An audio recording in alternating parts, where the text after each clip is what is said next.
AAA Live! AAA Live!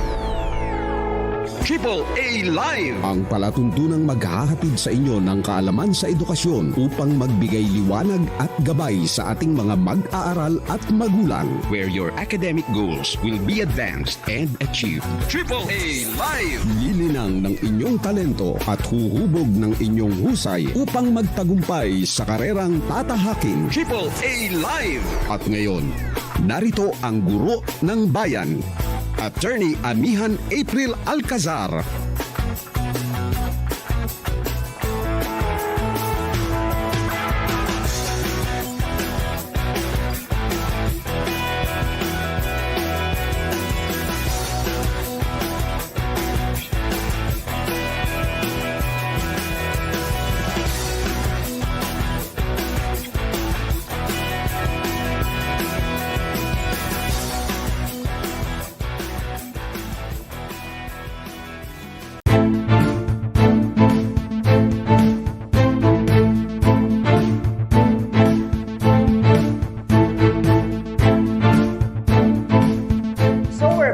AAA Live here at Katipunan channel. So please follow, like, and subscribe to our YouTube and Facebook channels. So I'm here with our guest, Professor Sabina Murray from the English Department of the University of Massachusetts-Amherst. So can you please give some greetings, Professor Murray, to our audience who are from the education sector and its stakeholders?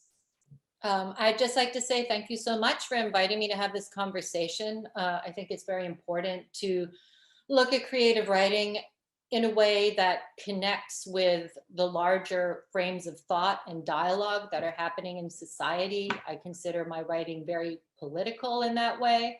And of course, being an educator myself, it's always good to be reaching out to people through that perspective. So I'd just like to say thank you for having me, and thank you to Professor ALCAZAR for bringing me here, because we're very, very, very old friends, and it's good to be I don't want to dwell into how old, because I hope that we will always be young at heart.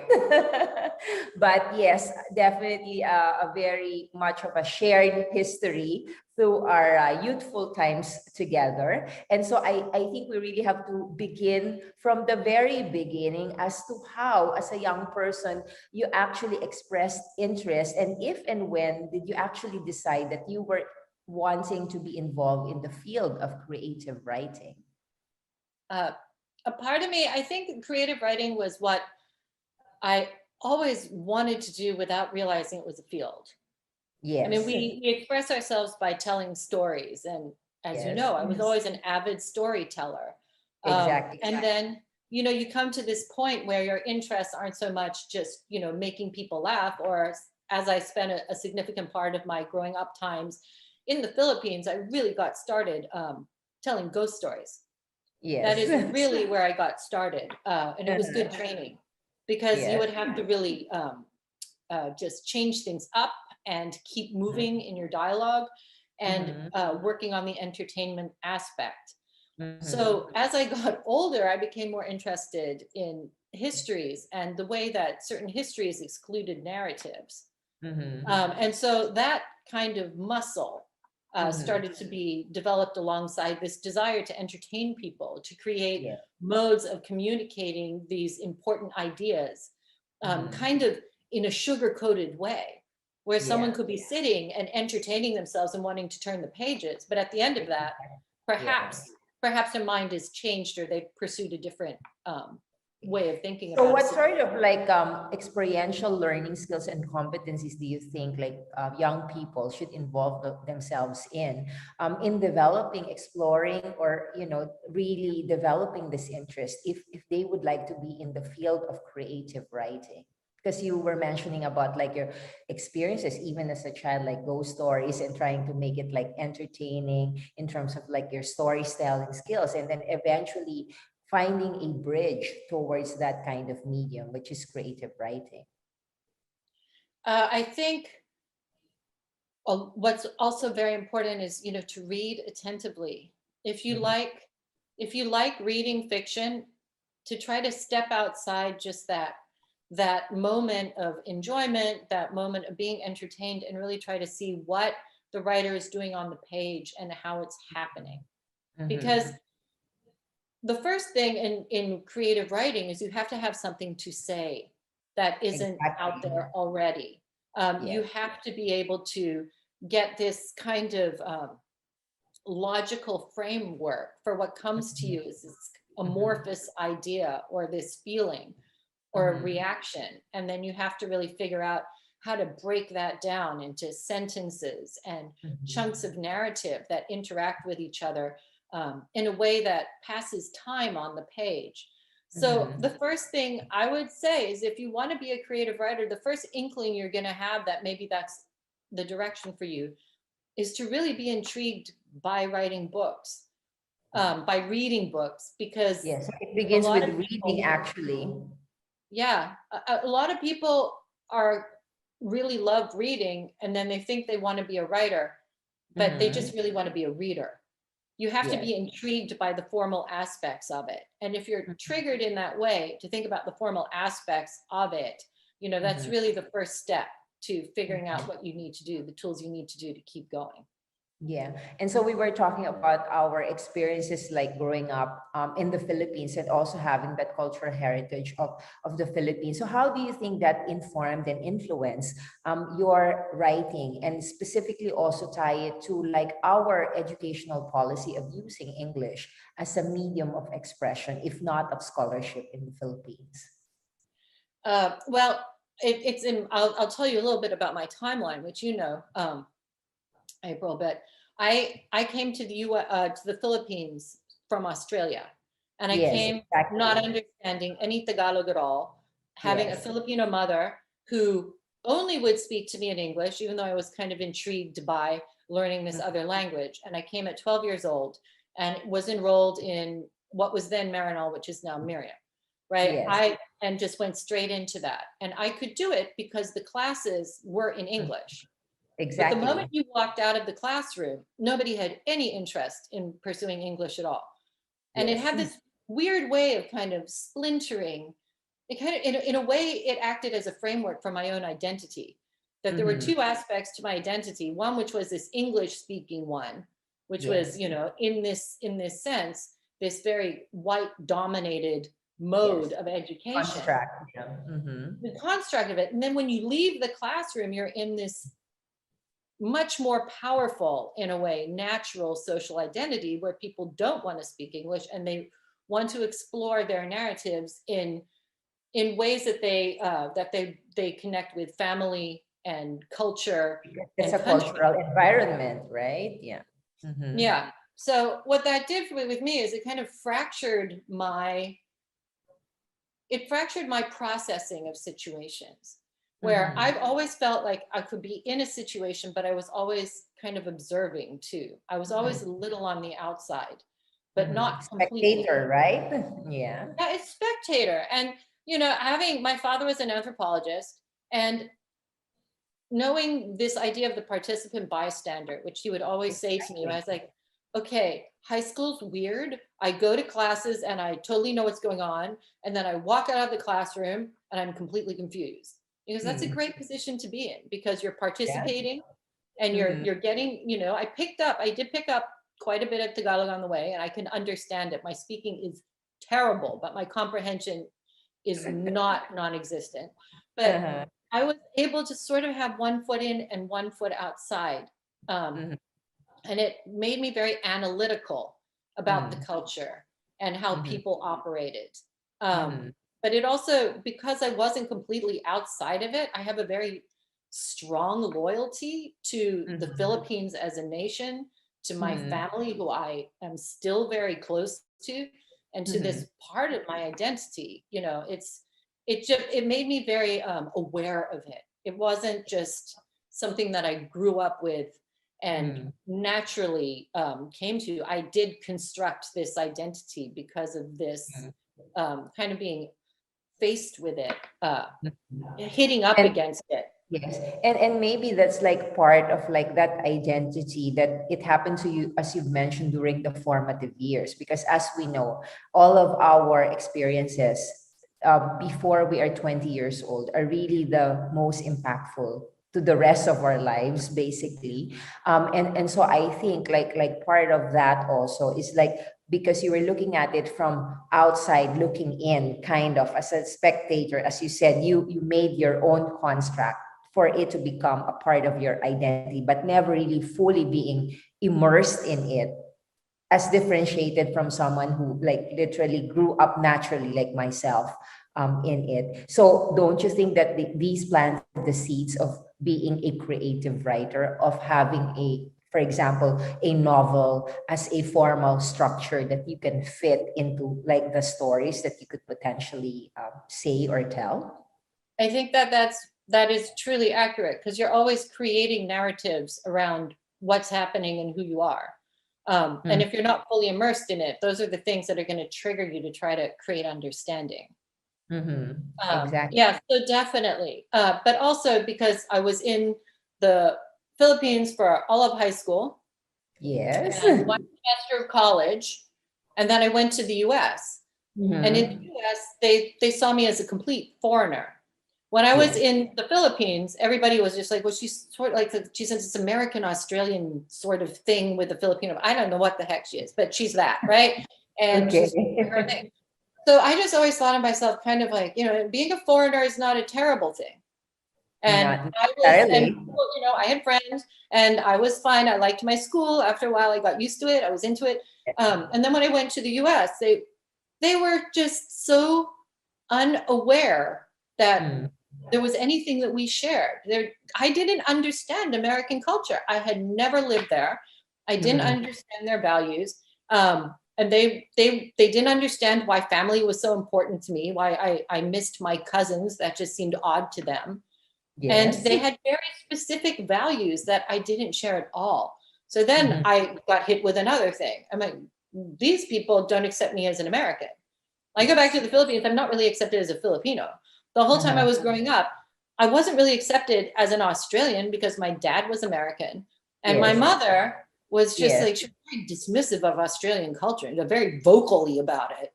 Kind of flamboyantly, unapologetically Filipino. I was never really connected with anything. And it put me in a very unique position to try to figure out how to bring all these different threads of my identity together. I mean, even now in the US, they don't really consider me an American, which I think would really surprise a lot of the people I went to high school with. Like, she's something else. Okay. And so you come to America and, you have all of this construct about like white people, for example, and American culture, and how you would eventually like try to fit in because you've decided that you were going to come and be in the United States. And this was already when you were 20 years old, 21 years old, right? Having gone through like the formative years outside of the United States. So again, were there again seeds that were planted in you, because just like what happened to you in Australia and the Philippines, again, you're an outsider looking in. I was put in that position, but I was also the casual racism in the US towards Asian people and dismissive attitude towards Filipinos, which can happen, not always. It was very offensive to me, and it made me want to write about the Philippines. It made me want to show people that, maybe every culture has its problems, but you can't dismiss out of hand a culture as an inferior creation. And especially having spent those formative years in the Philippines, I had that kind of a disdain for certain aspects of American culture that I can't, it's in you. It's in you. So yeah, it really motivated me to want to write about colonialism, to want to write about, like truer representations of certain aspects of Filipino-ness that I think really needed to be out there in the US. Yes. And so having gone through, like, I think the realization of all of this sociological construct of like race, culture, nationality, was it natural progression that you will eventually end up in the academic community as possibly an environment where this ideas, concepts, and profession could thrive for you in terms of a career trajectory? I think the university is a great place for me because it's, you know, like universities are kind of like little embassies. Yes. They don't really exist in the culture. They're, you know, I have a lot of friends from different places, and the people who are very much of the culture go to a university because they want to be bombarded with different kinds of ideas. Yes. So it is a place where I definitely enjoy being, and because as I'm kind of like, as a writer, I'm kind of a magpie, you know, I don't have a field of study. So if people ask me, what do you write? I'm like, it's mostly post-colonial. And I know a little bit about narrative theory. I know a little bit about post-colonialism, but really I get a lot of my material just from conversations with people who send me in different directions, you know, who will mention an aspect of history that I'll want to follow up on. So in that way, I don't know if I'd be happy outside of academia doing what I do. I know there are many writers who don't teach. They would rather do other things because they think that, you know, it's their creative capital. They don't want to put it out there into a classroom. It, you know, they get depleted by it. But I actually think that as a writer, if you're going to support yourself, academia, unless you're going to be a best-selling author, and there are maybe 2% of writers can support themselves with writing, academia is actually a natural route, and you'll teach literature courses along with creative writing courses. And so. And so being in the academic community, you have your students definitely. And how do you find the pedagogy or the methodology of teaching to maybe expose them potentially as a mentor to the possibility of becoming a creative writer themselves? Well, we have different approaches to this. And my approach is a little different to many of my colleagues or many people who teach creative writing. So the building block of teaching creative writing is the workshop, where people write creatively, they come in, they represent their work, and it's critiqued by the group. And it definitely has its strengths, which is you can get reactions from lots of different people. Feedback, right? But you have to be very careful because it can also homogenize a work. Because when you have all these different people's opinions, they kind of shave off the originality. Your group thing in psychology. Yeah, it can create an aspect of groupthink into art, which is, I mean, it's really good when people don't understand the work, and it means that the writer has to go back and work harder to be understood. Understood, yes. Right? You know, it's not the reader's job to work super hard to understand what's happening in a story, because the element of entertainment always has to be there. But so that's the one aspect of it. The other aspect that I like to think of is just, it's very kind of old world. It comes, you know, in, I think it was Plato who said, expel all the poets. He wanted all the poets out of Athens because he thought that they introduced these kind of subversive realities. And he believed in this essential reality that was being undermined. And then you have, you know, Aristotle comes in and says, no, we need this. Because what you need is the reality that exists, that's mostly believed in. And then you need people to come and introduce another thing. And then the people who come out of this understanding of the generalized reality and then are faced with this more discourse-based art form have to balance the two against each other. And it's kind of dialectical. They come up with their own thinking. So in a free society where you're encouraged to think independently and develop opinions. Art becomes construct, right? You're supposed to make your own construct if you become a critical thinker, even if you had all of these experiences, right? Yes. So what I try to do is we have this workshop model where people just want to write and they want to have their work read. And, you know, I'll ask my students, what do you do before you write? And they'll say crazy stuff like, I light a candle, I go for a walk. And, you know, every now and then the students will say, I think. But a lot of this idea of creative writing is that, you know, it's like inspiration is being beamed down to you and then you just kind of are conduit into your computer. I'm like, no. So my teaching of creative writing, a lot of it has to do with, you know, let's think about, you know, what do you know about you know, South Africa, for example. And they'll say, oh, what I've learned from Nadine Gordimer or Coetzee, they'll come up with writers, fiction writers, or, you know, what do you know about Regency England? And they'll be like Jane Austen or Victorian England. It's always like, well, Dickens. The writers create the past for us. The writers create there's history. Yeah. There's history. The history of it, that's what we remember. And they create, you know, why you would remember what you read in a book by Coetzee over the news that you read every day about what may or may not be happening in South Africa is largely because we remember, we are people, and our consciousness, our memories are constructed through narratives and people. So what the creative writer does is they distill all that information and then they represent it to you through lives. Yeah, That's what I do, is I take all the information and then I present a life, and it sneaks into people's minds and it presents an acceptable, believable, kind of fulfilled, smoothed narrative that makes sense.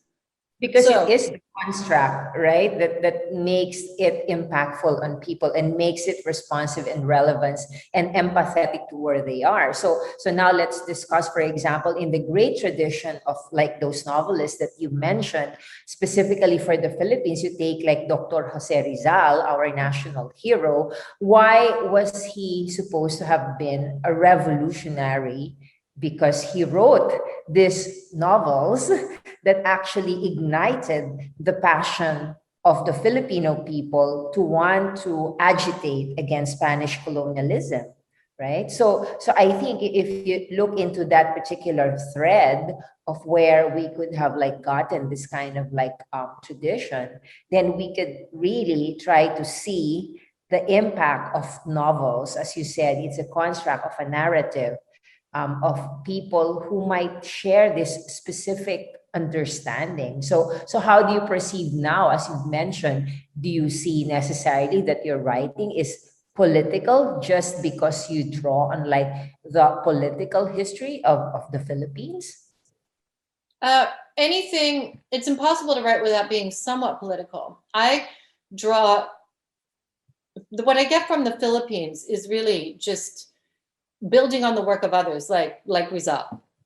Yes. Because when you're working from a colonial perspective, or the perspective of the colonized people, all you have is your stories. And it's not just, it's saying, no, what you're saying about where we are and what we're doing and the direction that we're supposed to be headed as a country is wrong.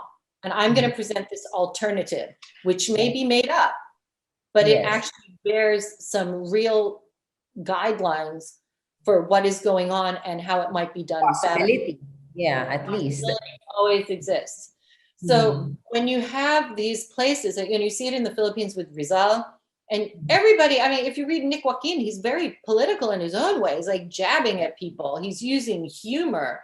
He's skewering the upper classes. He's hilarious, you know, and he really is very, very aware. So even if you're not doing something as overtly, as potentially martyrly as Rizal, you're still doing something very political.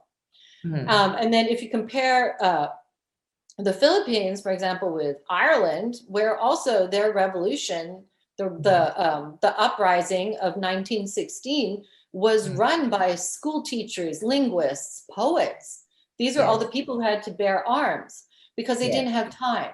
And this you see too. You know, like if my art will inspire the population to a position of subversiveness, sometimes there's no time. Like my art will inspire the people as I'm holding a rifle. Exactly, right. So is it true that the adage that the pen is mightier than the sword? Because it's actually a call to action. Do you see that as the possible main, or not necessarily just the main, but one of the objectives maybe of the novel is a call of action to the people who read creative works? It definitely is. And just to alter perceptions that are widely held. So, you know, just to circle it back to teaching, my class for next semester, my seminar is contemporary migrant fiction in the US. Yes. And we're looking at everybody. We're looking, we're looking at films. There is a film, and just, there are a lot of Filipino source material in there. The writer Leslie Tenorio has a wonderful book, Son of Good Fortune, about what it is to live undocumented in the US as a Filipino. And then there's also a film, Yellow Rose, which is about an undocumented Filipina girl in Texas. But then also just to bring in other people, other cultures, what's happening in a book, White Ivy, about what it's like as a Chinese American who doesn't want to live up to the academic aspirations of her family, who considers herself very ordinary and just wants to be rich. So I think it's important in that class to just let my students see that this thing that they hold, which I'm, the so-called truth of the American dream, in these books is being shown to be false. In these narratives about people from all different backgrounds, like Pakistani, Indian, Filipino, Zimbabwean, a lot of that. It works to skewer this notion of the upward mobility that happens when you hit America. So if your particular seminar, as you said, contemporary migrant literature, or writing is like going to be now a reflection of what they actually see as being smack against the, white supremacist social construct of the country that is the United States. So isn't that also inciting a kind of call of action for these groups of people, because it is objecting and bringing out into the open those collective experiences and distilling it, as you said, in this narrative? It's saying that any discourse that you enter into, even if it's creative writing, can either participate with something that's happening or it can fight it. And you make that choice even in your art. I'm not saying that, there's this the term, I guess, is wokeness, which isn't completely correct. Because there's a lot of good that comes out of this awareness, but there's also, it has a backlash of just simplistic canceling out of dialogues. So I'm a little careful. I think that in a moment where people are questioning the dominant modes of thought, that it's important to engage in it with a level of sophistication. So, so that's why we go back to the university being the ideal of a place of discourse, a place of exploring and investigating all sorts of fields of study and knowledge and areas of possible discussion, as a meeting place where this can all be openly discourse, right? And thought about, and especially because you're at the University of Massachusetts, really the bastion, the state at the very least, the bastion of what you would say as liberal thought in the United States. So how that makes a logical progress in terms of you being in the academic community, and specifically for creative writing as a possible avenue for critical thinking at the very least. And so when you talk about woke literature, it's actually consciousness raising, awakening, people who have not thought or been aware about questioning, right? This reality, and giving them an alternative reality in the form of literature.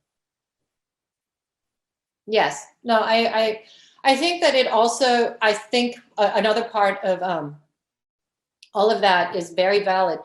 I think another part of what my job is as a creative writing teacher is to read widely, and not just to read the things that I think will interest me. Yes. To read in a way that I'm aware of everything that's being said, as much as is possible, so that when I present to my students, I can say, I am being open to having my mind changed and having my set ideas about things altered, because I want to always be aware of the power of fiction to change. So a huge part of my job also is just reading widely. And when a student, let's say, second generation Puerto Rican student is trying to write a family saga, saying, look at these 4 books. Yes. right? I have to be able to say that. I can't just say, well, I'm sorry, I'm only reading modernists and I've been on this Henry James kick for the last 2 years and I have no idea what you should read. I can't do that. Yes, exactly. Okay. So I think moving from like, that career trajectory that you took from both the creative writing perspective and then also going into the academe and really becoming like a possible mentor to those who would eventually have these outcomes in terms of like creative works now. So what sort of like advice, if you can, because we're already possibly at this age of our lives when we can dispense some advice to young people if they were so inclined to your field of study or creative writing, what sort of like skill sets, experiential learnings should they actually be exploring or looking into and potentially have a career trajectory as what you have mentioned, possibly in the academe as a possibility for them? So I'll come from the top and then I'll work my way back. To get a job in academia, you need to have a degree and a published book. Yes. In the old days, you only needed the published book. Now they want you actually to have maybe, to show some ability to teach the work, to have an idea about it. So that would be the top goal. So how do you write your book? First of all, what I'm doing when I have my graduate students range in age from about 22 to 35. And they have, when they enter the program, they send in a writing sample. Yes. And we sit there and we get hundreds of these things and we winnow it down to 10. And a lot of it just is in skill, the beauty and skill of spinning together sentences, word choice, understanding the power of language. That's a part of it. But I also add to that having something to say. Okay. So I believe that everybody has something to say. But if you can say that articulately and in an aesthetic way, that's what will get you into a graduate program that will give you the degree. So how do you get that? That tracks back to now we're an undergraduate. Exactly. I would say taking lots of literature courses and understanding how to argue about books, because you'll be arguing with yourself about your own book. Yes. And also, so if you really are interested in writing, it's important that you choose a field of study that's going to let you really expand into that. So some people might say, well, that would obviously be English. A lot of the time it is, but maybe it's not. Maybe not necessarily. no. If you writers, for instance. Yeah, so maybe you have a very philosophical muscle that really wants to be exercised. You take philosophy, and if you keep reading fiction, that might give you what you need to go forward. If you really are interested in history, and I'm self-taught in history, but what I did take as an undergraduate was I took art history, which is just looking at paintings, but so much of how we remember events in history is actually contained in these paintings. Exactly. And what they signified in the culture. And I always have some painting, like literally people painting or looking at paintings. I haven't had a book ever that doesn't have the major pivotal moments tied to these artists. So that was my undergraduate, was art history.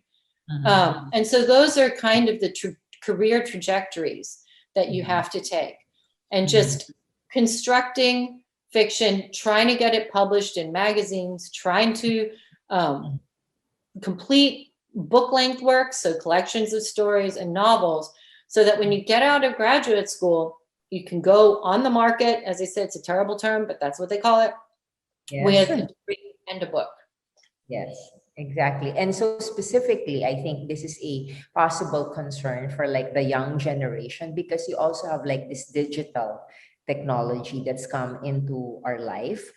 So how do you see that like playing out? Because now you have fan fiction, you have Wattpad, you have these other formats that are available in a digital space. So how do you think that plays out in terms of like the articulateness, the expressiveness, or the aesthetic for this younger generation who might not actually perceive the printed form as their mode of expression? Well, I mean, there are many different forms digitally, of course, but even these, and I think mostly having digital, accessible, easily disseminated books and writing is a good thing. Mm-hmm. I mean, I have a Kindle and I carry it around with me, and it has hundreds of books on it. My books usually are distributed through Kindle, and they do well in the electronic format. So that's just about the books. But what all of this media has done is it's given people many different venues to get their work out there, other than sending a story to a print magazine, having an editor look at it, and then sending it out. Roughly half my stuff that isn't books, and I mean like short stories, essays, all of that, appears in online forums. And the reason I like that is if you do an interview like this, and then somebody's like, oh, I'm interested in her work, you can just go to my website, you can read a bunch of my work. I mean, maybe I'm not going to get 50 cents per read or something, but ultimately the larger goal is to connect with readers. So I think, and especially for writers trying to get started, getting some stuff online it's a fantastic thing to do. And any kind of writing, a book review that you do on, Goodreads. I don't know, I'm sure you can join in the Philippines, but if you're on Goodreads and you write a good book review, that could get you attention in another source for book reviewing, which is another way to get some income as a writer. So all of these things are actually, I think they're pretty good. Also, podcasts have taken over from radio. We used to talk about old times when nobody watched TV and instead they listened to the radio. This is your modern day podcast, right? Yeah. Exactly. But having said that, digital technology is not a substitute or a replacement from like the very bedrock of what like creative writing is, which is what we've been discussing from the beginning of this discussion, right? That they still have to really read widely, that's one. And then they have to identify a kind of like possible narrative format that they would probably utilize in order to tell the story, and in an aesthetic form that makes it like compelling and interesting, right? So I think maybe that's what needs to be realized by students who potentially would want to become creative writers, that it isn't enough that there's a digital space out there. To interact with the kind of the power base in writing, getting your stuff really out there. You do require a publisher, and whatever format they choose, it acts as it's curated. And you can get the reviews editorial team, right? Yeah. So I think maybe that's like part of what they needs to be realized, right? That you really have to backwardly integrate and say that this is kind of like the skill sets, learning that I really need to have in order to become a creative writer. And the digital technology is but a tool, as you said, effective in terms of accessibility now, but not a replacement or a substitute for the substance of what creative writing is all about. Which brings us now to like your book that will be coming out in August, and specifically this touches upon the Philippines again. Is it correct to say that this is kind of like a bookend to what started when you were like a young person, and now I would say a more informed, mature, creative writer going back full circle to the Philippines? I think it definitely is. It's a more mature work. I wrote it because I really wanted to express a political position in a way. I really wanted to do that. So when I wrote this book, I wasn't very inspired. This is the most, seat of the pants on the chair and just give yourself your 4 hours at your computer and don't leave till you have 5 pages.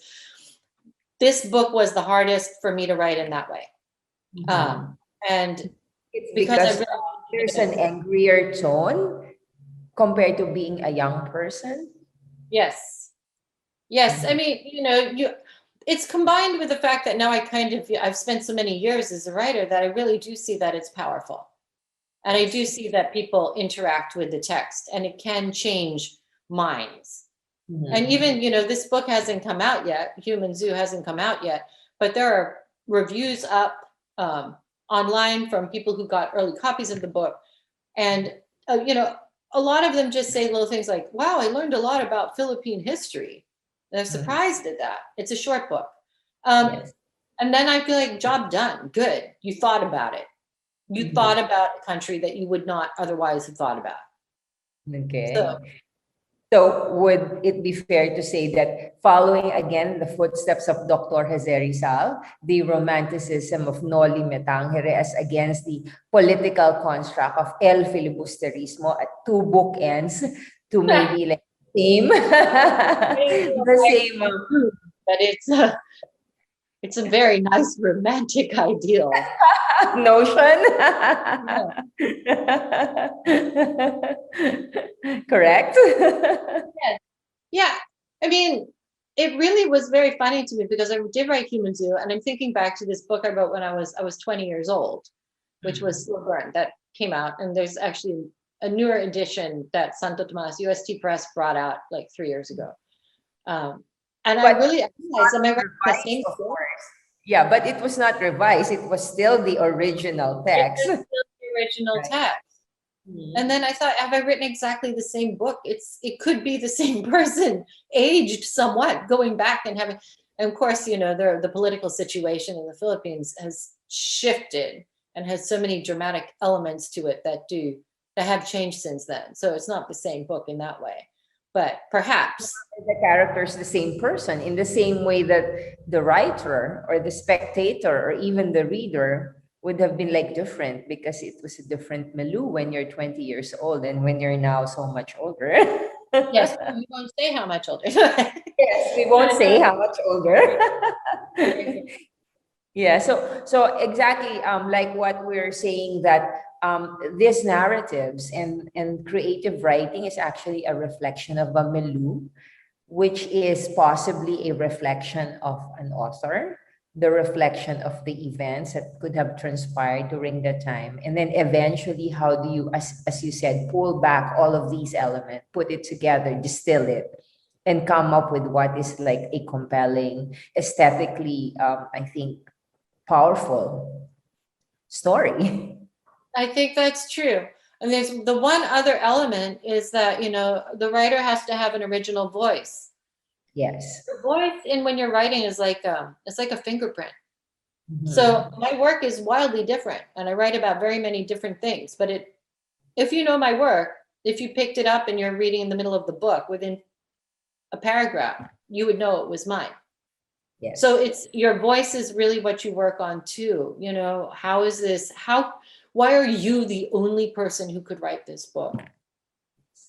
So finding that voice, I think, is like, don't you think that's like a lifelong, lifelong ambition for all of us?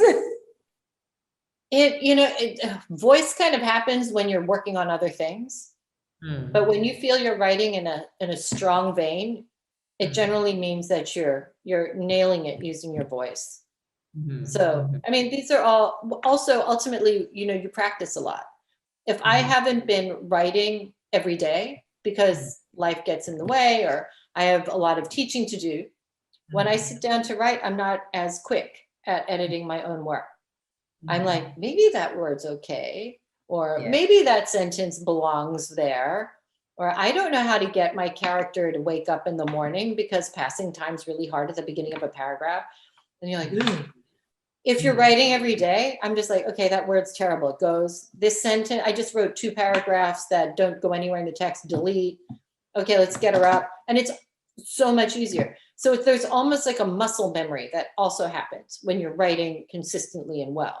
So that's something else. You That has to be what has to be realized by students of creating writing is just like any other field of study or discipline. There is a discipline to being a writer. As you said, if you've been writing like consistently every day, your muscle memory of writing is like flexed as compared to like you're not been writing for a while. And so you kind of like have to get your momentum kind of going. So it's definitely a lot of hard work. So we hark back to the image of the writer being like a lonely hermit that they have to like stay in their room and not be bothered by anyone because they're writing. Correct? You can be right, because you have to hold so many facts in your head. You have to hold all the facts of all your characters. So it's, if somebody walks into a room and it can really be very disturbing, but at the same time, I kind of resist this idea of writers being kind of these romantic figures who are just, I mean, we are just making stuff up, but really successful writers understand. Yeah, I understand. I go to my writing desk like other people go to work. I don't wait for inspiration. If I waited for inspiration, I'd have half a book at this point. You have to just go in at it as if, you know, if you're a cook, you would start chopping vegetables. If you're a bricklayer, you'd get your, you know, cement going. You really just have to think about yourself in this very prosaic, down to earth way, because if you think that what you're doing is elevated, then when you write is going to have no substance. So you're not waiting for Holy Spirit to come down. Not for this purpose. Not for this purpose, definitely not. Okay. So I think we've had some really, really fruitful discussion. Maybe you'd like a little blurb preview about the human zoo to our Filipino audience about what they should be looking forward to in August when you come out with the book. I have the picture of the book. I don't know if you've seen the cover. Yes, please. This is the cover. It's Ronald Ventura, who I love, contemporary Filipino painter. The book is really, this is kind of a crazy way to come at it. I really wanted to write something that felt real about what it might be like to live under the contemporary political regime from the perspective of someone just coming in for a while. So I think what other people have said about the book is it moves very quickly. It has a thriller aspect to it. It has a lot of family. It has romance. It has all of that. But with this book, what I was really trying to do was make it seem like you were peering through a window, watching this person just move through. And somehow at the end of it, you had a different knowledge about what was going on in this city. So I hope that people pick it up because they want to know what happens to the character. Yes. And so do you think that this is going to be insightful in terms of like a call to action in the same way that Slow Burn so many years ago was kind of like I would say a call to action to move forward, having come from a fractured history and now coming full circle, that did we really move that much forward again to try to revisit that same call of action so many years ago? Absolutely. And I just wanted to kind of gently introduce into the nature of complicity in a political climate that is really just oppressing and targeting people, that even if you're not really affected by it, and even if you know it's wrong and you don't support it, if you're running through your life normally kind of alongside this stuff, you are in a way complicit. So I mean, I think that's what the book is really about, complicity. And if people can live with that by not being in a position to do anything or not putting one out there to do anything, then maybe that is when the call to action at the very end of the book, if that is going to be the takeaway from the book, that someone who hasn't been thinking about it, someone who might be complicit by not doing anything about it, and at the end of the book, you are woke, you have been awakened to think about undertaking a call to action, then the creative writer yourself would have like achieved your objective. Yes, and I'm going to loop this back to the beginning. We're talking about audiences. You're talking about English versus Filipino in the classroom and elsewhere. I write mostly I don't write for an American audience, but I am mostly read by an American audience. And that puts me in a position of power in some ways. You know, nearly every book, I think every book I've written has been reviewed in the New York Times Book Review. The last book was, a best pick of the New York Times Book Review. The Caprices, which had a lot of Filipino subject matter in it, won an award. I have to be very humbled by that. I have to be aware of my ability to reach people. And that made me think, I wrote this in a hurry. I went to Manila for Vice magazine. I wrote an article on why the current president is so popular. I was curious. I wanted to know why. I interviewed a lot of people. And then after that, I was like, great, I wrote this article in Vice and now it's gone. I need to do something else. And what I can do is I can just take all of these elements and I can say, look, is this acceptable? That extrajudicial killings affect people without due process? Is that acceptable? When you look at these things, is it acceptable? So that's really kind of what I'm trying to do with the Human Zoo was you have statistics and, you have what is that? A million people dead is a statistic. This is Stalin, right? One person dead is a tragedy. Yes. I had to say, okay, what I can do as a writer is to take the 20,000 dead EJK victims and I can make it one person. And I made it one person. So exactly. And so we go back to what you were saying, that your writing is like political. So if that's going to be the context of what you were saying, again, if by the end of the book, the takeaway for the reader is that there is now a call to action, whether that's going to be an individual or a collective, just like when we go back to Dr. Jose Rizal's writings, right? Then again, you can then say that and characterize your writing as being political, because if that leads to political action, then you go back to the discourse being like the seminal moment when people are woke and they become awakened and become conscious. If it hasn't been staring at them at its face, right? Probably they were staring at it. They were just not made aware of it exactly in such an impactful way as was narrated, as was told as a story in your novel. Then possibly that's how you would then truly characterize your writing as political, right?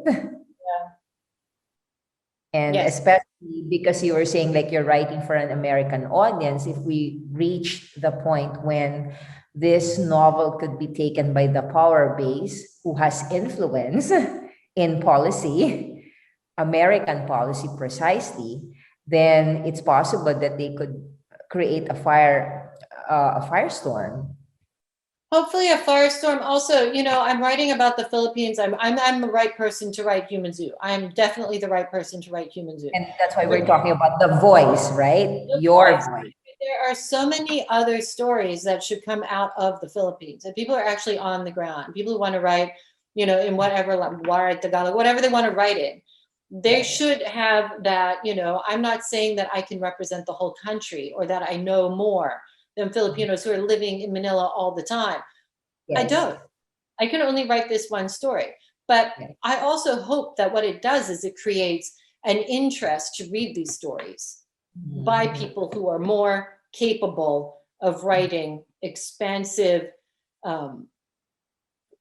interesting, dramatic exposés that I can't write. I hope that it will make those books appealing to an American audience and make them want to pick them up. So I want to put that in there. I'm not trying to speak for Filipinos. I'm in a very weird, I am outside the culture in many ways, and I'm inside it in some ways too. But I just really hope that if the fact that the Human Zoo got a major American publisher, you know, it has a good review in Publishers Weekly, they're printing a lot of books. I would like that to inspire other Filipino writers to come on board and start getting their stuff out there, because I think that it's really, really important, just in expressing what's happening in the country.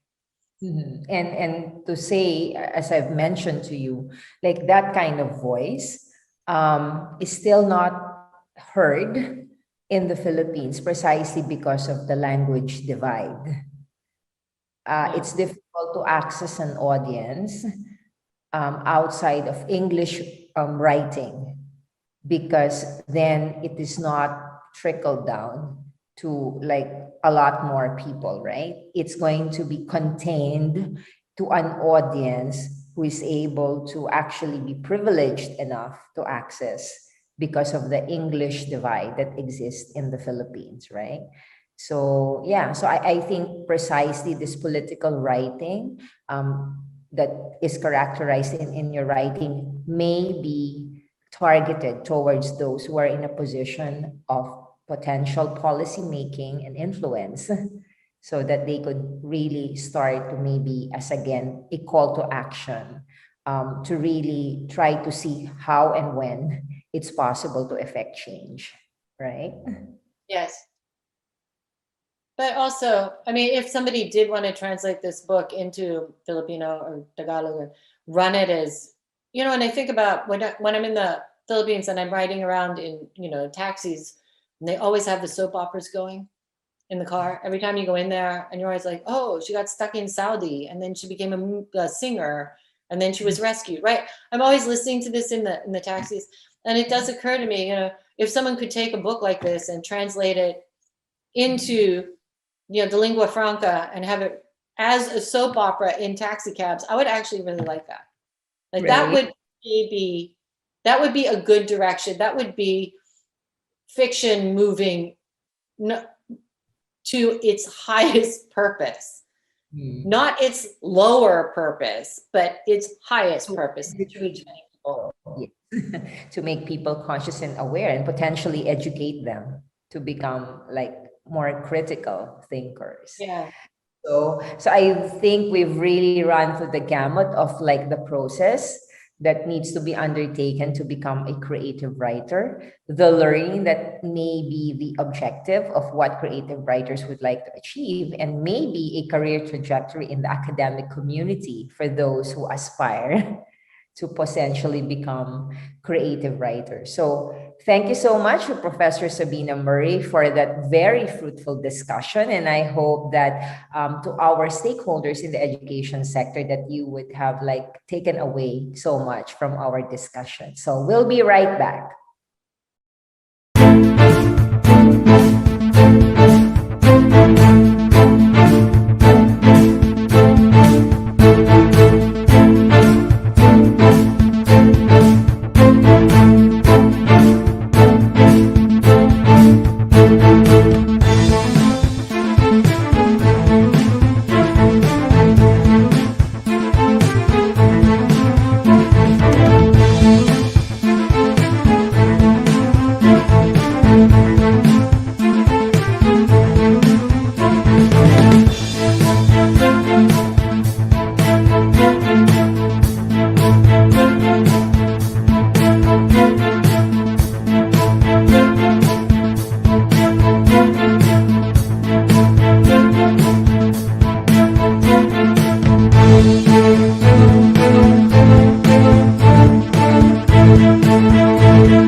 Good day to everyone. So we're joined here today by our friend, Mr. Dominic Darbyshire. He graduated from the Imperial College in London, England, with bachelor's degree in chemistry, and obviously went into the marketing field. So can you please greet our viewers, Dominic? So they are from the academic community. We have students, parents, stakeholders in the education sectors, faculty and administrators now viewing us in our virtual channel.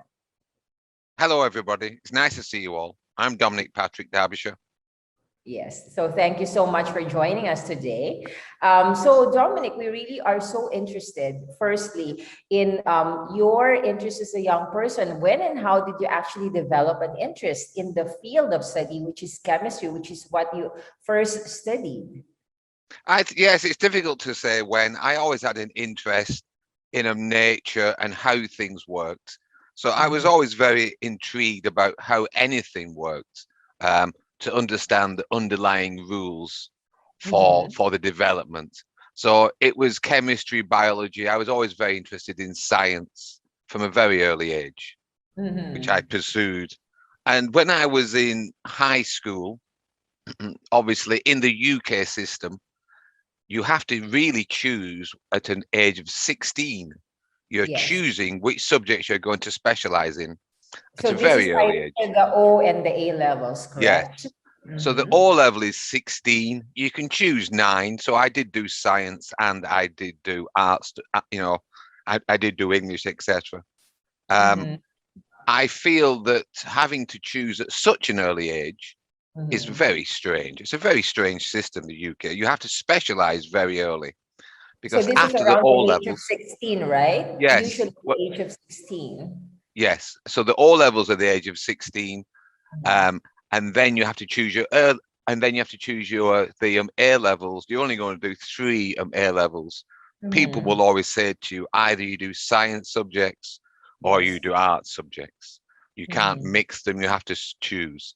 I feel the English system forces people into a certain pigeonhole at a very early age when you don't know what these careers will do for you, what this qualification will give you later on in life.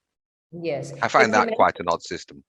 Yeah, so you mentioned about your early interest in how things work and also in the sciences, right? So what sort of like experiential learnings eventually you think guided you to develop those skills and proficiencies in the field of study that you eventually did pursue? I think I'm the youngest member of a very large family. So my older brothers and sisters, they all seem to have an interest in nature and similar things. So I was exposed to actually their like opinions at quite an early age. Yes. They didn't study science, but they were certainly interested in some of those areas. My elder brother did study in geology, so there was certainly some influence from my elder family members that I was exposed to at quite an early time. They were all interested in that type of subject. Yes. So that kind of inclination, how did it eventually guide you to developing those skills and proficiencies that you would have needed? You mentioned about the O level and the A levels that you would have to take on and then eventually go into university. Yeah, sure. I think some of it is I think the teachers you have for like different subjects will also influence you very heavily. If you like the biology teacher, if you get on with the chemistry teacher, and you have a certain proficiency in that subject, it's maybe it's a sliding doors moment. You know, there's one thing in your life you don't actually recognize it at the time. Because I could have gone in a different direction. I certainly could have studied art subjects. I was equally as good at the ages 17, 18. Perhaps I preferred the science teachers. I like the rigor of science. It's logical. It makes sense. It fits together. You know, there was certainty in science. Perhaps I like the certainty. You know, I like to understand how things worked, and there was an answer there. So you really So there is a range of factors there. Yeah, so you mentioned about the different influences, inclinations, and so it's really an identification of the interest, and then after that, of course, is your decision, and this is quite vital for the young people to eventually know. But you did mention about your opinion on why they would have to make a decision so early on. What do you think would be a more appropriate time to actually make a decision about your field of study? I would rearrange the whole of education. I Yes. think people are living so much longer now, certainly in the Mm, West. People are living to be well over like 100. yes. And they're quite healthy until an older age. So I would push back the entry into university until 25. So I think Really. people should do basic schooling in a Mhm, general nature, and then they should work for 2 or 3 years and mhm. then go to university. I Okay. think this rush to university in the Mhm, UK, it is 18. I mean, mhm. what do people 18 know? Absolutely nothing, as all us old people now know. Yes. 18-year-olds are clueless, but you're forced into it at that age. And you're going Mhm. to live for a very long time, so there's no rush. I think the timetable was based Mhm. on people dying at 55, 60, Yes. That Mhm. doesn't happen anymore. So Yes. I think that's, go on. So you mentioned about working, as you mentioned, like take some basic education and then working. Actually, this is a kind of model that is being discussed now about what they call dual technology. It's the practical learning or the experiential learning. So what do you think is really the value of being in this work environment that could be an asset or a lesson for the young people before even deciding about their field of study? Well, because I think people have some underlying talents or skills which Mhm, which would lend themselves to a particular career choice. Most mhm, people don't know what they are and they're never uncovered. So it mhm. seems to me to be a random bumbling around in a dark room and bumping into things. You Yes. know, I remember I've been working for quite a long time. The company I was working for was a big multinational. They were Mhm. very keen on psychometric testing to Yes. find out hidden skills and to try to form Aptitude. Yes. teams. Yes. Yes. And so they pursued this quite vigorously and they did several different types of tests with consultants. I remember a Thomas International, which is a psychometric Yes. personality test, and Mhm. my results said that I would be good at it was R&D, Mhm. marketing, and Yes. teaching, and those Yes. were the recommendations. Now, Uh, I actually got that report when I was 35, so I'd Yes. already worked in R&D, I'd worked in marketing, and I Yes. went on to work in teaching. Yes. I'm very surprised about how accurate some of these psychometric testings are becoming. But I Mhm. think even a simplistic one does show you the underlying skills you have. Are you Mhm. quantitative? Are you qualitative? Do you like people? And Mhm. that isn't done at any stage in any school. We Mhm. don't say to people, you might be quite good at this, Yes. So which when I you find did, strange. Go yeah, on. even if you had like this background on chemistry, as you mentioned, even before you took this psychometric test that you mentioned from Thomas, you had in fact gone into a different direction. So how did the inclination towards marketing develop for you? Yeah, sure. Well, I was working, I did actually work in the science field for, for after I finished my degree. I did work in research and development for a Mhm. chemical company. Um, Yes. Clearly, in research and development, you're trying to produce new products that customers want. The Yes. company that I worked for, I didn't think there was anybody who was finding out what the customers wanted. Yes. So I simply expanded into that role myself. It was the Mhm. type of company where if you spotted the gap and you started doing it, they would just Yes. let you do it. It was a successful company. It had enough Very money to let innovative. people, Yes. yes, Mhm. it had enough money to let people do strange things, and sometimes they would Yes. work. So Mhm. that's how I started. I took my knowledge of the product base and how to improve the products, and I Mhm. moved that into the marketing to actually then try to understand what the customers wanted and to Mhm. fix the two together. So that was Mhm. the very start of it. And it basically just evolved them organically within the company. Mhm. Subsequently, I did an MBA, and then Mhm. I did a master's in marketing. So I subsequently worked, within the same company as a marketing director. So it was, again, it was another skill that I had, really. I didn't think I had that skill when I didn't think I would ever work in marketing. But when I was younger, I wasn't very good at talking. I wasn't very good at meeting people. I had very low personal confidence. So I couldn't have done that until I'd worked for 10 years. So It was an evolution. Yes, yes, so it's definitely. an evolution. And then, as you mentioned, eventually also, maybe the metamorphosis is that how then did you think that you would find yourself in education? So it's different when you're a scientist, you're in research and development. That's one skill set. And then eventually marketing, there's a lot more interaction with people. And then teaching, again, there's a different role and responsibility for education. Yes, there is. And I wouldn't have done teaching unless I'd done the marketing first, because I Yes. became more of a salesperson. I became more able to talk to people. I became better at dealing with them new people because I was working in a marketing. But if I now went back to the start, I would be better at any job now because of all the different things that I've done. If I went Yes. back to marketing or even to research and development, I would be much better. And teaching has actually helped me in many ways. I've learned a lot through the process of teaching and the process of moving around the world and Yes. working in different cultures, clearly. So when you talked about the exposure to different cultures, because now we look into the international relations foray and the understanding, and this is like one of the objectives, I think, of education is really having that possibility for people to understand that you're imbuing your students with the tools. How then did this international experiences inform you of what could be a potential role in education that can be played by these kinds of experiences? Sure. Well, I mean, at the start, I just needed a change. I've been working in the same field for some time. It was completely random. Most of my choices are random. They're not planned. I don't think I'm very good for your network. I never have a career plan. I don't know what I'm doing next week. It's completely, if something comes up and I try it.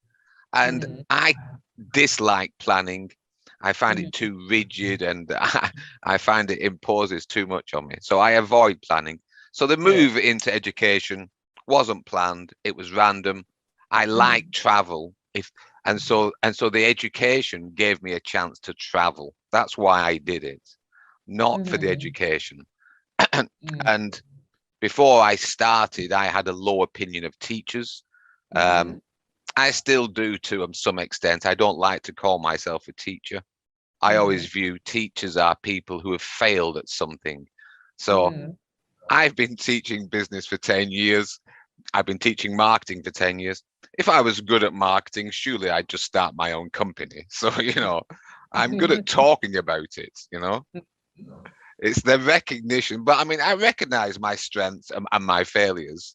So it was a random choice. Moving around the world has significantly improved my viewpoint. Obviously, you understand the viewpoint of the country you're living in. You begin to understand the culture, so you can have a much better take on the international relationships and the development of certain countries. So I find that very interesting.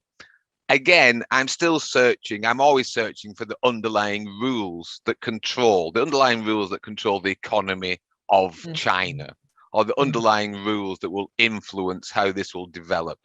That is the science background. I think there must be. You only have to understand some certain factors. And if you understand them properly, the cause and effect, you can then extrapolate to, a pretty decent guess. But That's don't you I'm very much a big picture person, but I so like big sweeping statements. yeah, so but don't you think all of these exposure to the different fields and disciplines, so having gone through like the discipline of a field of study in science and then eventually social science, that would be like marketing and interaction, would actually inform you and make you better in terms of like educating people, because it's really transformation, right? When you're into education. Yes, it has. And I think because I was relatively good academically, I wouldn't say I was smart or anything, but I always pass exams. So when I first started, I was a very impatient teacher because I used to find everything easy, you know. So I was always, this is just simple. I can't see why you can't understand this. So in some respects, I'm still a slightly impatient teacher, but it has given me more patience. And I like to understand people's motivations. So the challenge for me is to understand some way to get this message into the person. So it's a communication challenge for me. I don't really get, people say they get a great buzz when they teach someone something and they go and get a job and they've done very well. I don't really feel that. I just like the immediate impact of understanding this group of students' motivations and then devising some communication plan to get the knowledge or the information into their head. That's what I enjoy. I don't get the benefit, or I've helped this person's life. I never think that personally. Some teachers seem to, but not me. Yes, but it would, I'm not sure if it would surprise you, having gone through like all of these interactions with people. Many would say that they didn't really have like any master plan of why they ended up in these fields or having this kind of career. Really, it was more of identifying your interests and then finding your aptitude. As you were saying, you were had skill set and you were interested in this, and okay, therefore it's a natural progression, and then later you evolve, as you mentioned. Correct? It is organic, but I think there's a difference certainly in the West between like working class families. And so working class families will say to children, it's best to study what you're interested in. You study what makes you happy. But then upper class families or richer families will say, no, you should study this because this will make you money. So there's a difference in the underlying approach, especially the Irish Catholics. I mean, Catholics in general always tell the children, you should just enjoy yourself. You should just do what makes you happy, which isn't advice for the rest of your life. You know, if you don't know what to do when you're 16 or 17. So there is a big difference between cultures. Certainly in the Asian cultures, children are just made to study subjects they have no interest in. They have no aptitude at it. You know, half of the Chinese students have to study accountancy. No one knows why China needs so many accountants, but they're just forced into it. And they don't like doing it, but they have no choice.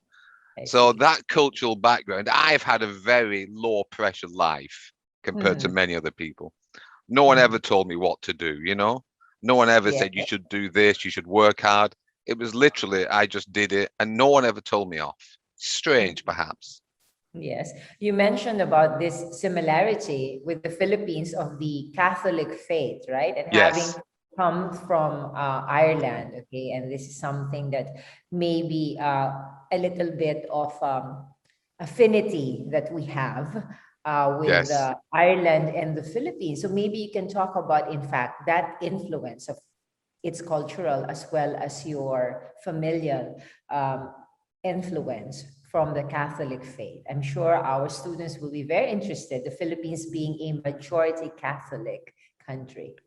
Sure. I should start my statement by saying I'm not a religious person and I don't have positive... necessarily. That's what I thought. No, I know. I don't have I know. I don't have positive views towards most major religions. I just feel we should move on from religions. I think Catholic countries generally don't do very well economically because the message is that you're going to go to heaven anyway. No one ever tells you to work hard, enjoy yourself, be nice to people. You'll go to heaven anyway. And so the reward is afterwards.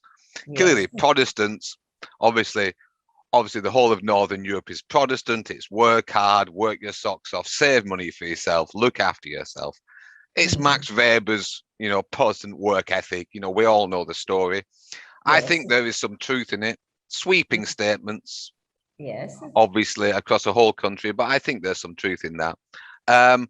So I was, because I was the youngest, again, I was the youngest child of a large Catholic family.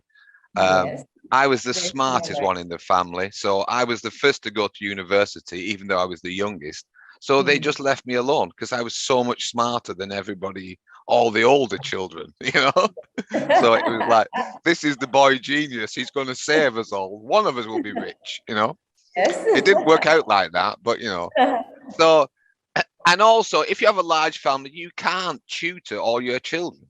You can't physically look after 8, 9, 10 children. Yes. Obviously, in China, where they've had one, it's quite interesting. I worked quite extensively in China. Obviously, for a long time, they could only have one child. Yes. When they changed the law and said they could have two, most of the students I've spoken to, we were trying to organize a debate. I was working in Shanghai a few years ago. So the debate was, is it a good idea to have more than one child? And we were getting our students to actually discuss this. They were 20 years old, 21 years old, middle-class Shanghai people. Yes. 95% said no, they would only have one child. Because in China, you've got to invest that much money to get out of to raise yourself up. They're obsessed with the education. And you can't afford to invest in 2 children. So they were saying that they wouldn't have more than one child, even though the policy's changed. I see. Okay, so that's why you think that's really like an influence that maybe might be showing in terms of the level of progress and development in the Philippines. Of course, you have also been to the Philippines. You have taught in the Philippines. Yes. Okay. I mean, you know, I'm not trying to diagnose Philippines economy, but there is an influence. Not the economy, but the society. The society, yes, the society. Yes. It is notable that the most Catholic countries don't do very well. They are more chaotic. They are freer. There's less stress on people. You know, there's less control on people. You know, Italy, the whole of Southern Europe never invented anything famously, and Protestant Northern Europe, the whole of the Industrial Revolution, all the inventions for 300 or 400 years. They came from the Protestants and not from the Catholics. Yes. Now, it's a sweeping statement. Definitely. And I would have to say, for instance, we talked about Ireland, and this is a very interesting topic that we would like our students to just have a little bit of information about, because Ireland is mostly a Catholic country originally, and then eventually there was a break with England, United Kingdom.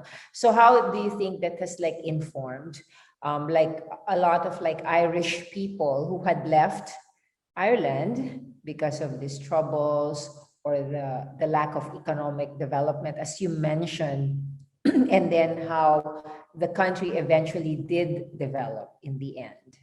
Yeah, the country develops. Yes, I mean, people have been leaving Ireland for the past 200 years. So it might be instructive for the Philippines.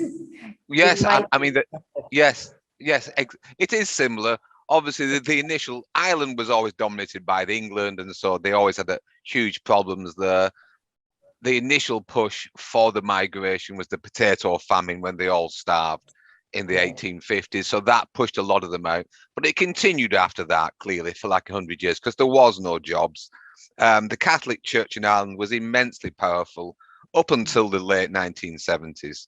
And there was very little growth or development in the economy. It's farms, it's potatoes, it's cows. It still was until the 80s.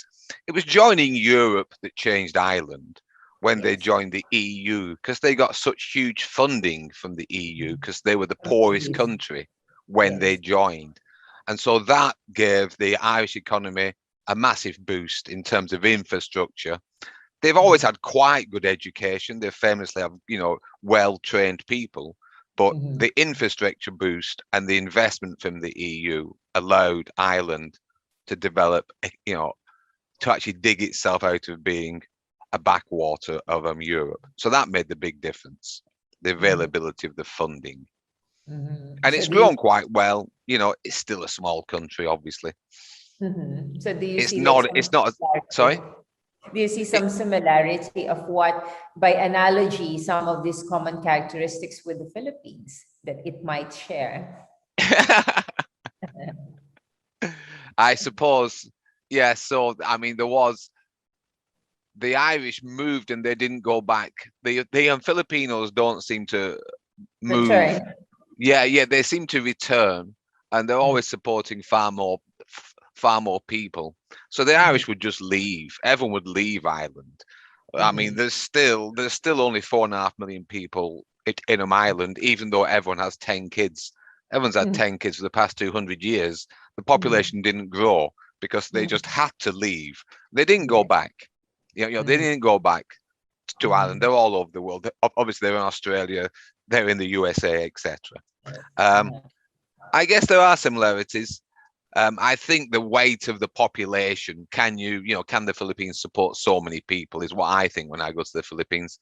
I was just in East Africa. I feel the same thing. You see subsistence farmers in East Africa, they've got 10 children, they're all starving. I feel that about the Philippines. I just think they have too many children.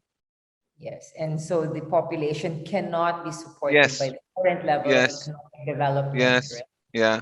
And it was the same in Ireland until the 80s, when it was impossible to buy condoms, it was impossible to get birth control. Even until the 80s, and in Ireland, until the power of the Catholic Church fell. And now people don't have many children. It changed very quickly. It's strange, Ireland, because it was very Catholic, it was very conservative until the late 80s. But now it's one of the first countries that legalized gay marriage. So there's a very liberal undercurrent that seemed not to be there until extremely recently. But it's become very liberal and it's very tolerant in quite a short period of time. Yes. You think that was also part of the influence of having become a member of the European Union? Yes, all definitely. Of the investments, Yes, definitely. I think any I'm very in favor of integration. I think all countries should integrate more and more. I can't stand isolation. I think over the term of the whole of human history, the more we've integrated, the bigger the groups, we've just made more progress. And so when we're all in separate little villages, nothing happened for like a million years. You've got to integrate to get the exchange, to get more people to have new ideas. Obviously this is globalization again and traveling around the globe, but the integration of more ideas and different points of view just gives you a better outlook. It's got to. Yes. Really, I can't see any arguments against it. Part of that process of transformation, obviously, is through educating people that if we are to integrate, as you have this conception of maybe this globalization of integration of humanity, so an important piece of that is educating the people that despite all of these possible differences that we may have more in similarities in terms of our interests. It should be, yes, it should be. I don't know how you bring that alive in a classroom. Again, I would find that very difficult to bring alive in a classroom. So if I'm teaching marketing and I'm in China, I'm talking about the products that these students are buying. I'm saying you've bought Nike shoes because X, Y, Z.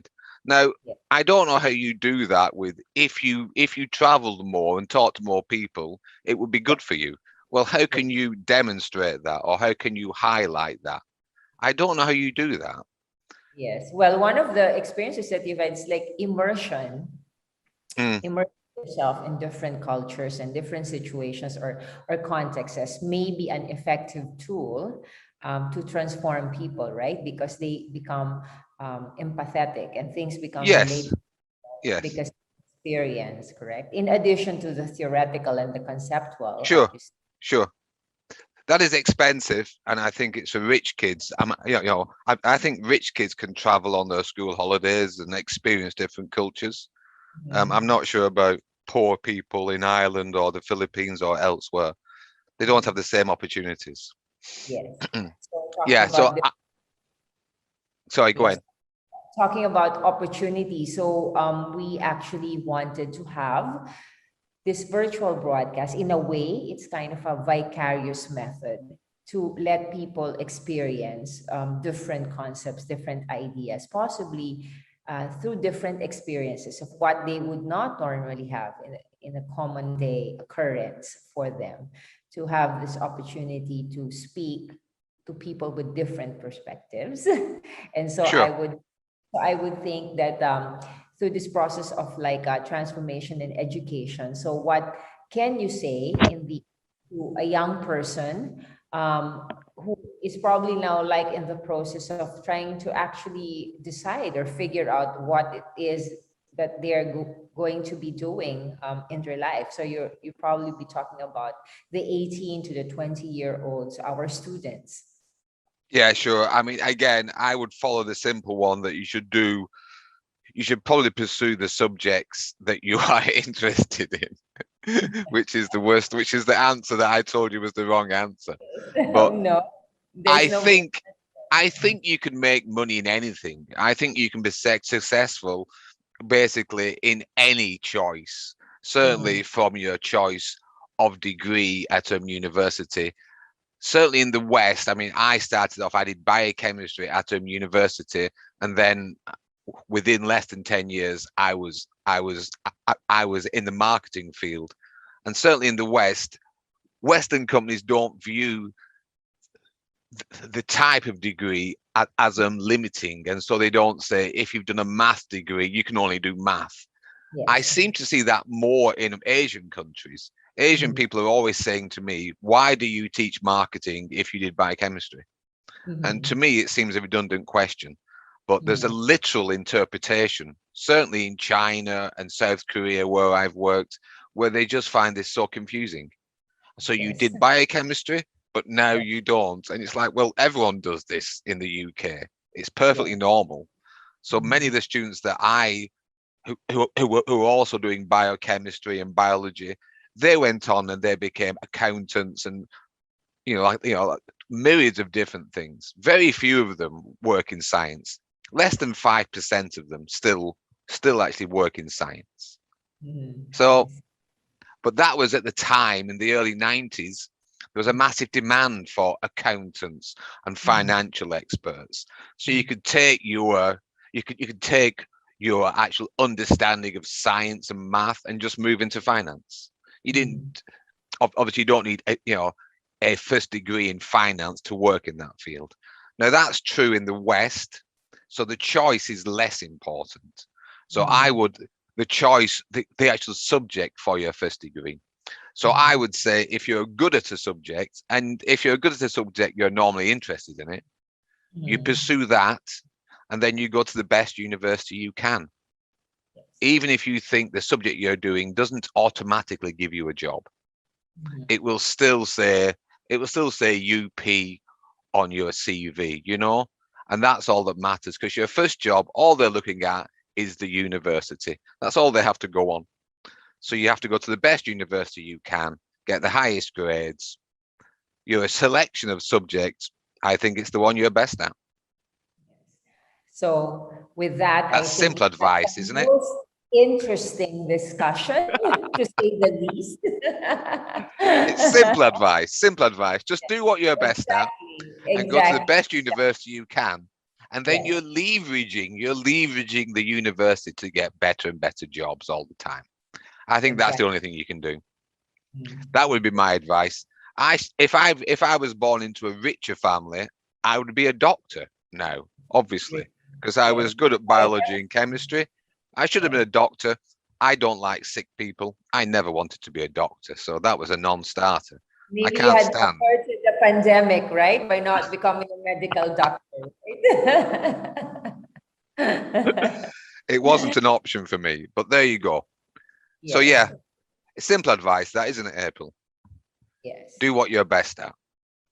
So with that, thank you so much, Dominic. I'm sure everybody found that such a fruitful discussion, something out of the left field, and certainly not something that would be a common day occurrence for our audience.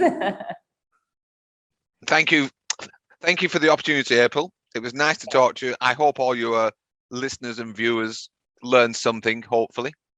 Yes, thank you so much. And so we will be right back.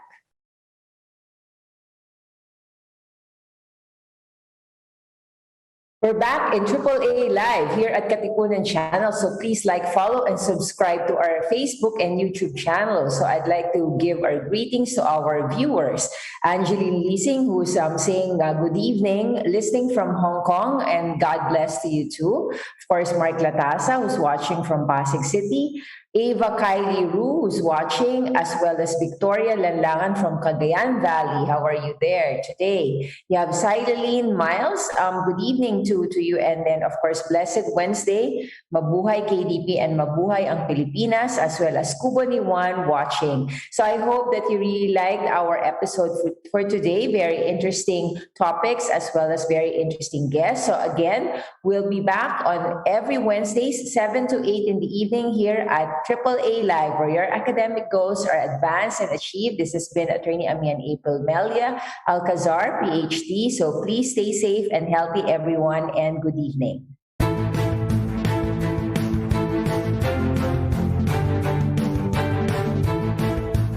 AAA Live!